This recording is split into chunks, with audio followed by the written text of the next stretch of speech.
आपल्याला आरक्षण सुद्धा अत्यंत गरजेचं आहे। तुम्ही व्यवसाय जसा उभारी घेतली तसेच आरक्षण देण्यासाठी आपण उभारी घेऊ। ज्या दिवशी आरक्षण मिळेल, आरक्षण प्लस तुम्ही जोडलेला व्यवसाय, हे 2 टप्पे जर राज्यात आरक्षण देऊन इकडे शिक्षणात आणि नोकऱ्यात उचलायचं, याला जातीवाद नाही म्हणा।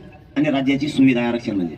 आता त्यांना जातीवाद वाटतोय, त्याला आपण काय करू शकत नच होतं भाऊ। ते तर मग नावं घेणार, त्याचं स्वप्न होतं मराठी ओबीसी आरक्षणात आलेच नाही पाहिजे। आता त्याचं असं स्वप्न भंग झाले बेकार। त्याला वाटतं ते एवढं पोरग निभार एखादा असतं तर म्हणताना असतं त्याने मला हरिलं, मी दिसतोय बारकुसा। त्याला वाटतं मी एवढा मोठा निभार असून घुसला नाही ओबीसी आरक्षणात, बरं घुसलं तर घुसलं, गप्पी बसत नाही। ती एक शब्द बोलला मी इशी बोलत, कारण त्याला सांगितलं मी तू बोललो, तू बोलला तो सोडणार नाही। एकदा मला बोललोय मोठ्या मंत्र्यांचे फोन आल्यात, नाव नाही सांगत तुम्हाला, जाऊ द्या। मंत्री माझ्याकडे येत नाही डबल, तुम्ही शोधून बघा। जेवढ्या बैठक झाल्या 29 झाल्या असत्या सगळ्या 5 महिन्यात, पहिला आल्याला मंत्री डबल येतात ना।